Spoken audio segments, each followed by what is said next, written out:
नमस्कार, जय श्री राम सभी को। मैं विष्णु शर्मा आप सभी का स्वागत करता हूं अपने YouTube channel Shri Balaji academy पर। और आज हम शुरू करेंगे मैथ्स का एक छोटा सा टॉपिक और नया टॉपिक जो कि है प्रोबेबिलिटी। बहुत ही सिंपल सा टॉपिक है और काफ़ी अच्छा मार्क्स कवर भी करता है। अगर बात करें गुजरात बोर्ड की तो जो गुजरात बोर्ड में जनरली दो होता है, स्टैंडर्ड मेथड और जनरल मेथड, जिसमें जनरल वालों के लिए ये चैप्टर काफ़ी इंपॉर्टेंट हो जाता है। काफ़ी अच्छे मार्क्स से क्वेश्चन इस चैप्टर से पूछे जाते हैं। और जो स्टैंडर्ड मैथ्स लेने वाले हैं उनके लिए भी ये चैप्टर इंपॉर्टेंट है, क्योंकि छोटा सा चैप्टर है, इजी टॉपिक है और आपको अच्छे नंबर गेन करा सकता है। ठीक है, तो शुरू करते हैं। सबसे पहले प्रोबेबिलिटी का मतलब क्या होता है। अब प्रोबेबिलिटी समझने से पहले हम कुछ टर्म्स को समझेंगे। जैसे यहाँ पर एक टर्म आप रिपीटेडली देखोगे जो कि है इवेंट। इवेंट एक्चुअली होता क्या है। सबसे पहला एक टॉपिक आएगा, एक वर्ड आएगा इवेंट। इवेंट मतलब होता है कि कोई भी काम हो रहा है, कोई भी काम हो रहा है, किसी भी काम के बारे में आप बात कर रहे हैं, उसको प्रोबेबिलिटी के टर्म्स में आप इवेंट से इंडिकेट करते हो। अब प्रोबेबिलिटी का मतलब अगर बेसिक मतलब देखा जाए तो वो होता है चांसेस। ठीक है, अगर मैं कहूं कि आज बारिश होने के चांसेस हैं, that is there are some probability of happening और अकरिंग ऑफ रेन। समझ में है? तो ये आपके क्या होते हैं, चांसेस होते हैं। प्रोबेबिलिटी का मतलब बेसिक मीनिंग अगर सिंपल लैंग्वेज में समझा जाए तो होता है चांसेस। ठीक है, इवेंट मतलब यहाँ पर हम कौन से इवेंट की बात कर रहे हैं, रेन की बात कर रहे हैं, तो इवेंट क्या हो जाएगा, रेन हो जाएगा। ठीक है, अब यहाँ आता है आउटकम। एक और वर्ड आपका आएगा आउटकम। आउटकम का मतलब होता है रिजल्ट। आउटकम का मतलब क्या होगा, रिजल्ट। ठीक है, जैसे रेन हो रही है, दैट इज रिजल्ट। बारिश हो रही है, वो क्या है, एक तरह का रिजल्ट है। ठीक है, तो उसी तरीके से यहां पर ये क्या होता है, रिजल्ट के फॉर्म में इंडिकेट किया जाता है। अब आगे आते हैं कि जैसे सपोज करो, मैं एक सिंपल से एग्जांपल से इस चीज को शुरू करता हूं। जैसे मैंने कहा कि आज बारिश होने के 60% चांस है, बारिश होने के 60% चांस है। कितने, 60%। मतलब उसकी प्रोबेबिलिटी कितनी,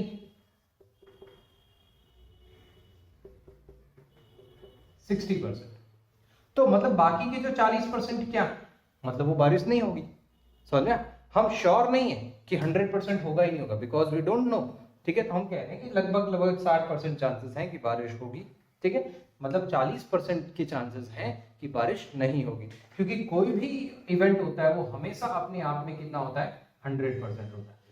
कोई भी इवेंट हमेशा अपने आप में 100% होता है। जैसे आपके मार्क्स भी कैलकुलेट किए जाते हैं 100% से ही कैलकुलेट किए जाते हैं। अगर आपके टोटल मार्क्स 300 है तो भी वो 100% में कैलकुलेट होते हैं। अगर आपके टोटल मार्क्स 600 है तो भी वो 100% में कैलकुलेट होते हैं। 1200 है तो भी वो 100% में कैलकुलेट होते हैं। मतलब किसी भी चीज का मेजरमेंट परसेंटेज वाइज देखा जाए तो कितना होता है, 100 होता है। उसी तरीके से प्रोबेबिलिटी में देखा जाए तो वो भी 100% होता है, लेकिन प्रोबेबिलिटी में उसे रिप्रेजेंट अलग तरीके से किया जाता है। प्रोबेबिलिटी में उसे रिप्रेजेंट 1 से किया जाता है। ठीक है, जिस तरीके से परसेंटेज में आप किसी भी फाइनल परसेंटेज, कंप्लीट परसेंटेज को 100% से इंडिकेट करते हो, उसी तरीके से प्रोबेबिलिटी में कंप्लीट इवेंट को हम 1 से इंडिकेट करते हैं। और दूसरी चीज, इसी तरीके से दूसरी चीज समझते हैं। जैसे प्रोबेबिलिटी रेंज करती है 0 to 1, 0 to 1। उस जैसे आपका परसेंटेज रेंज करता है 0 to 100%। ठीक है, 0 to 100%। अब जैसे 0 की हम बात करें, 0 का मतलब होता है, इसको हम कहते हैं नल इवेंट। नल इवेंट आप कहोगे या फिर वॉइड इवेंट कहोगे। वॉइड मतलब जिसके अंदर कुछ भी नहीं है, नल मतलब कुछ भी नहीं है। और 1 मतलब होता है कंप्लीट इवेंट। कंप्लीट इवेंट इसको परसेंटेज वाइज समझते हैं। जैसे 0 का मतलब क्या होता है, अगर आपके किसी भी एग्जाम में मार्क्स अगर 0% आते हैं, मतलब 0 मार्क्स, नो मार्क्स, यही हुआ ना, नो मार्क्स तो इक्वल हो गए ना इसके। नल मतलब क्या होता है, फिर आप इसको कह सकते हो नल मार्क्स। 100% मतलब क्या होता है, कंप्लीट मार्क्स, मतलब जितने थे उतने नंबर आपने ले आए। जैसे 300 नंबर का पेपर था तो आपने 300 नंबर लेकर आए, मतलब वो क्या हो गया, 100%। तो जिस तरीके से परसेंटेज में 0 होता है उसी तरीके से प्रोबेबिलिटी में भी 0 होता है। जिस तरीके से परसेंटेज में 100% होता है उसी तरीके से प्रोबेबिलिटी में 1 होता है। तो आपकी जो प्रोबेबिलिटी होती है वो रेंज करती है 0 to 1 के बीच में। ठीक है, प्रोबेबिलिटी का बेसिक मीनिंग होता है चांसेस, कि किसी भी काम के होने के चांसेस कितने हैं। ठीक है, तो ये चीज आपको समझनी होगी। अब इसके बाद बात करते हैं इसका फॉर्मूला क्या है, कैसे इसे निकाला जाता है। प्रोबेबिलिटी का जो बेसिक फॉर्मूला है वो होता है फेवरेबल आउटकम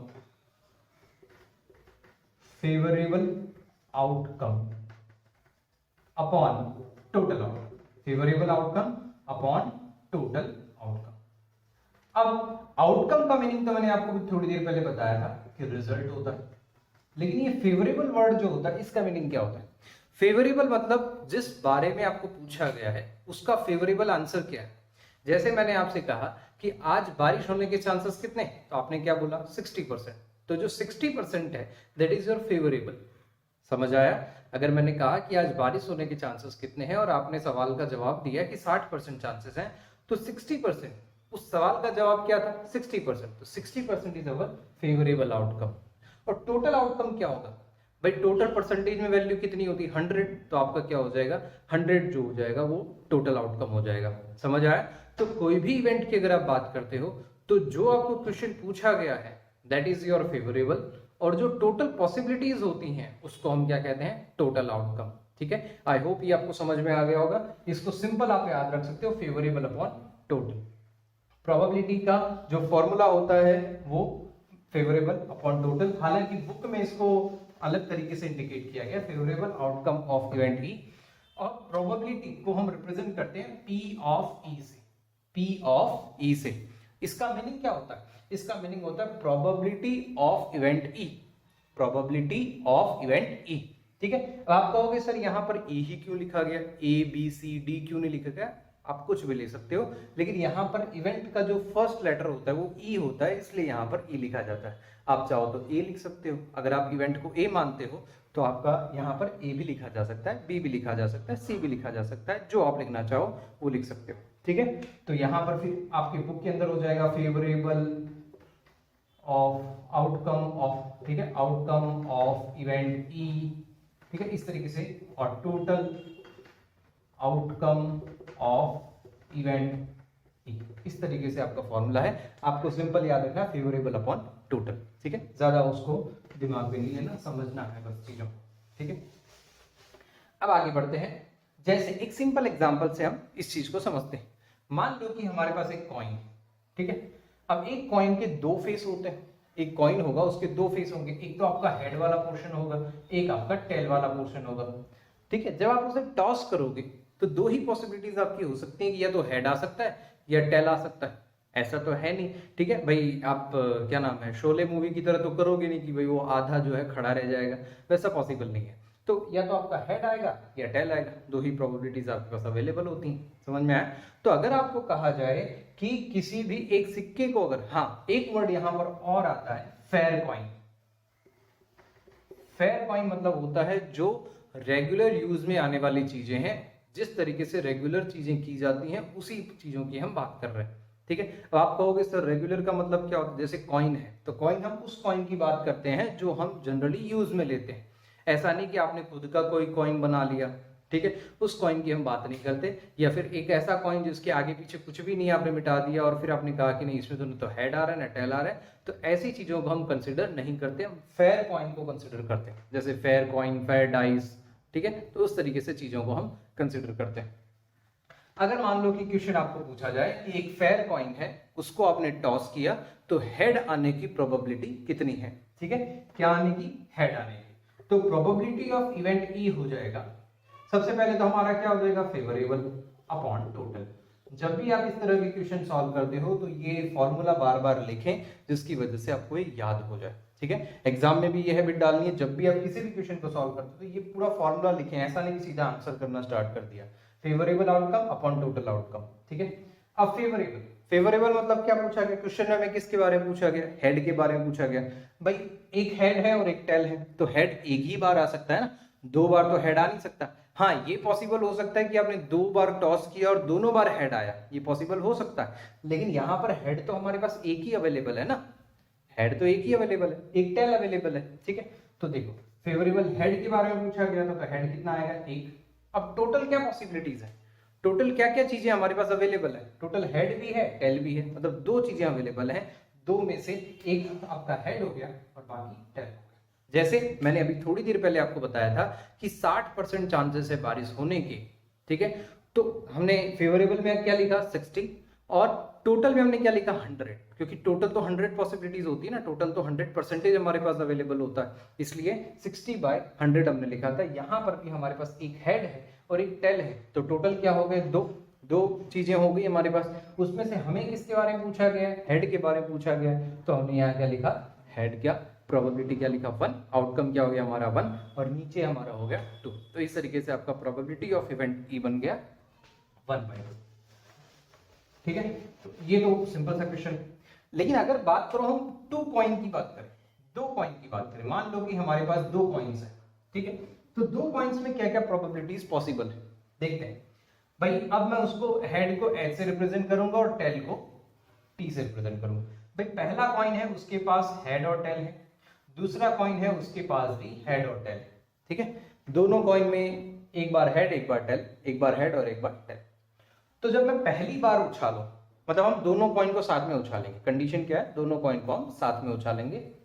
तो पहला पॉसिबिलिटी मेरा ये हो सकता है कि दोनों में हेड आ जाए। दूसरा पॉसिबिलिटी क्या हो सकता है, पहले में हेड आ जाए और दूसरे में टेल आ जाए। तीसरा दोनों में टेल आ जाए और चौथा पहले में टेल दूसरे में हेड, ठीक है। यही पॉसिबिलिटीज हो सकती हैं, इसके अलावा तो शायद नहीं होंगी, ठीक है। ध्यान से देखिएगा मैंने क्या किया। भाई आपके पास पहला कॉइन है जिसके अंदर हेड और टेल है, दूसरा कॉइन है जिसके अंदर हेड और टेल। तो पहले में आपने क्या किया, दोनों में हेड रखा। पहले में आपने मान लिया कि दोनों कॉइन पर क्या आ गए, हेड आ गए। दूसरे में आपने माना कि पहले में हेड आया और दूसरे का टेल आ गया, दूसरे का टेल आ गया, मतलब दूसरे कॉइन में टेल आ गया। फिर ये हेड का काम कंप्लीट हो गया। देखो एक बार हेड के साथ आ गया, एक बार हेड टेल के साथ आ गया। अब हम इस टी की बात करते हैं। तो पहले हमने क्या किया, टेल लिया, तो टेल के साथ हमने कॉम्बिनेशन बनाया, फिर टेल का हेड के साथ कॉम्बिनेशन, मतलब टोटल 4 चांसेस हमारे, 4 ऑप्शन हमारे पास बन गए, 4 पॉसिबिलिटीज हमारे पास बन गई। क्लियर है ये चीज, आई होप ये चीज समझ आई होगी। यहाँ पर 2 कॉइन है और दोनों को उछाला जा रहा है, ठीक है। अब ये जो है ये पहले कॉइन को रिप्रेजेंट कर रहा है, फर्स्ट कॉइन, और ये जो है इस सेकंड कॉइन को रिप्रेजेंट कर रहा है। आप कहोगे सर H और T और H सेम है क्या, नहीं, बिल्कुल भी सेम नहीं है। क्यों, क्योंकि यहाँ पर हेड आया है, वो पहले कॉइन में हेड है और दूसरे कॉइन में टेल है। लेकिन यहाँ पर जो T और H की बात कर रहे हैं, ये पहले कॉइन में टेल है और दूसरे कॉइन में हेड है, तो दोनों अलग अलग हो गए ना, दोनों एक नहीं है।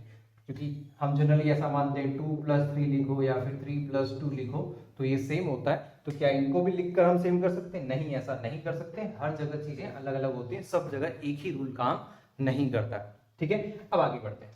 अब अगर मुझे कोई पूछा जाए कि दोनों जगह पर या फिर दोनों कॉइन्स में हेड आने की प्रोबेबिलिटी कितनी है, हेड आने की प्रोबेबिलिटी कितनी है, तो अगर हम बात करें पी ऑफ इवेंट ई की, ठीक है, तो हमारा फॉर्मूला हो जाएगा फेवरेबल अपॉन टोटल, ठीक है। आपको लिखना है favourable outcome upon total outcome. अब फेवरेबल की बात करें, भाई दोनों में हेड कहां आ रहा है, यहां क्या दोनों में हेड है, नहीं। यहां दोनों कॉइन में हेड है, नहीं। यहां दोनों कॉइन में हेड है, नहीं। यहां दोनों कॉइन में हेड है, मतलब एक ही ऐसी पॉसिबिलिटी है जहां पर दोनों जगह हेड आ रहा है, और तो आपका आंसर क्या हो जाएगा 1। अब टोटल क्या होगा, टोटल तो देखो हमारे पास कितनी पॉसिबिलिटीज आ रही है, 1 2 3 और 4, ठीक है, 4 आ रही है, तो आपका आंसर हो गया 1/4। अगर आपको पूछा जाए कि दोनों में टेल आने की, तो दोनों में देखो, इसमें दोनों में टेल नहीं है, इसमें एक में टेल है, लेकिन हमें तो दोनों में चाहिए, यहां है और यहां नहीं है, तो ये भी आंसर क्या हो जाएगा आपका 1/4। टोटल में तो 4 ही आएगा, क्योंकि टोटल तो 4 ही पॉसिबल है, इनके अलावा पॉसिबल है तो आप एक काम करें, चेक करें और फिर नेक्स्ट क्लास में मुझे बताएं कि सर इसके अलावा भी कोई पॉसिबिलिटी है जो यहाँ पर बन सकती है। अब यहाँ पर सबसे कंफ्यूजिंग टॉपिक आता है, इसी टॉपिक के अंदर सबसे कंफ्यूजिंग क्वेश्चन होता है जो जनरली जो बच्चे कंफ्यूज करते हैं, तो वो क्या होता है, यहां तक तो दिक्कत नहीं, ठीक है। अब नेक्स्ट क्या आता है, एटलीस्ट वन और दूसरा एटमोस्ट 1, इन दोनों में क्या फर्क है। एटलीस्ट 1 का मतलब होता है कम से कम एक बार, मतलब यहां 1 का मीनिंग क्या है, 1 टेल या 1 हेड, ठीक है, या तो 1 टेल की बात की जाएगी, हम टेल के टर्म्स में ले लेते हैं, मतलब ये होता है कम से कम एक बार। एटलीस्ट का मतलब होता है कम से कम एक बार, और इसका मतलब क्या होता है, ज्यादा से ज्यादा,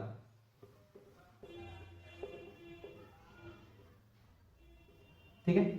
अब क्या मीनिंग होता है इनका, देखो जैसे एटलीस्ट का मतलब मैंने कहा कि एटलीस्ट वन टेल, मतलब एक टेल तो आना ही चाहिए, ठीक है। एक से ज्यादा होगा चलेगा, एक से कम होगा वो नहीं चलेगा। Less than one is not acceptable, more than one होगा चलेगा। मैंने कहा, जैसे आपको कहा कि आपको मम्मी ने कहा कि भाई सब्जी लेकर आना, कम से कम 250 ग्राम तो लेकर ही आना, समझ में आया? इसका मीनिंग क्या होगा कि आप 250 ग्राम से ज्यादा ला सकते हो, आप आधा किलो ला सकते हो, आप 1 किलो ला सकते हो, आप 1.5 किलो ला सकते हो, 2 किलो ला सकते हो, लेकिन कम से कम 250 ग्राम तो आप लाओगे ही लाओगे। तो वो हो गया एटलीस्ट 250 ग्राम। अगर आपकी मम्मी ने कहा कि ज्यादा से ज्यादा 1 किलो ले आना, मतलब कि 1 किलो से ज्यादा नहीं लाना है। ज्यादा से ज्यादा मतलब दैट इज मैक्सिमम, उससे ज्यादा आपको नहीं लाना। एटलीस्ट मतलब क्या होता है, मिनिमम, उससे कम आपको नहीं चाहिए, उससे ज्यादा ही चाहिए। तो ये मीनिंग होता है। अब इन दोनों को मैं फिर से एक बार समझा देता हूं।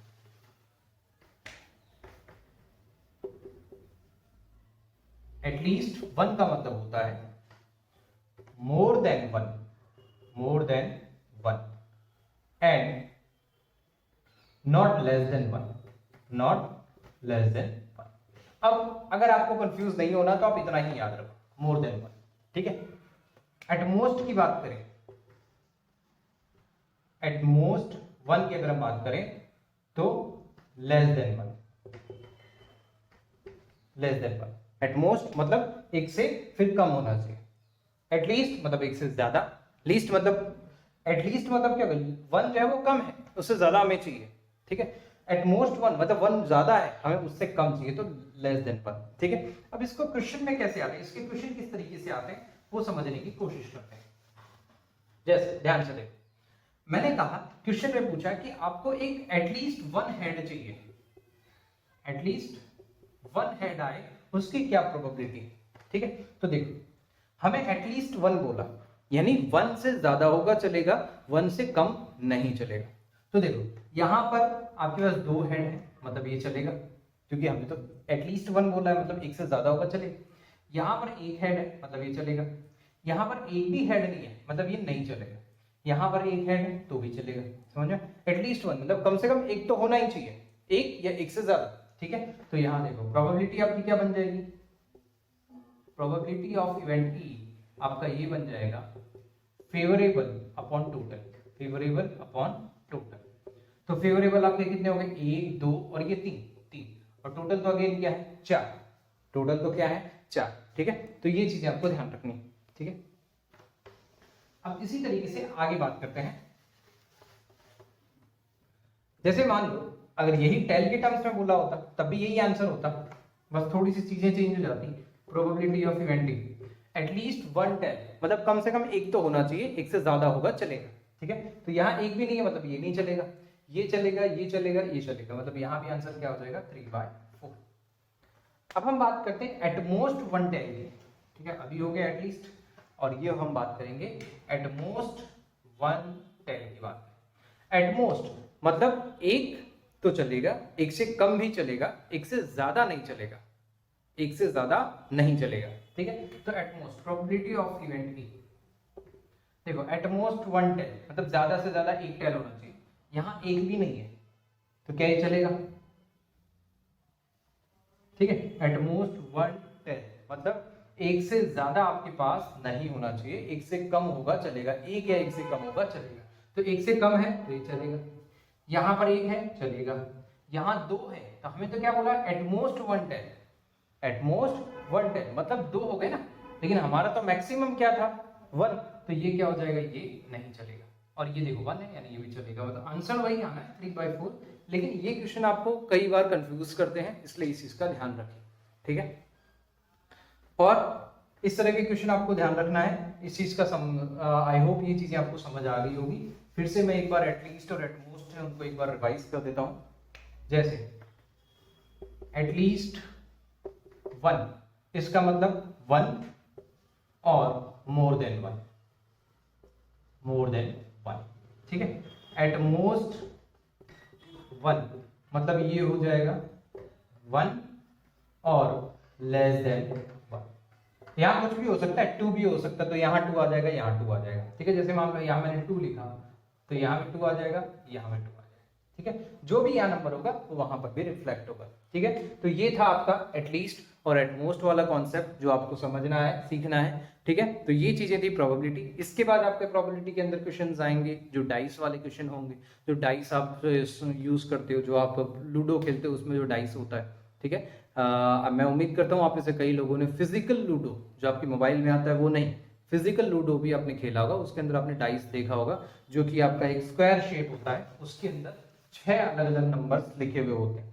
स्क्वायर शेप बनाने का सबसे इजी तरीका क्या होता है, 2 इस तरीके से बॉक्स बना लो और दोनों के कॉर्नर्स को ज्वाइन कर दो, ये हो गया आपका 3D शेप। ठीक है, 6 नंबर होते हैं, 1 2 3 4 5 6। ठीक है, इस तरीके से नंबर होते हैं और उसके बिहाफ पर क्वेश्चन पूछे जाते हैं। उसके बाद आपके कार्ड्स होते हैं जो 52 पत्ते होते हैं, उसके बिहाफ पर क्वेश्चन पूछे जाते हैं। तो ये 2-3 टाइप के क्वेश्चन ही इस चैप्टर के अंदर आते हैं। ठीक है, और अच्छे खासे मार्क्स ये चैप्टर आपको देकर जाता है। ठीक है, तो इसी के साथ आज की क्लास हम यही समाप्त करते हैं। सभी को जय श्री राम।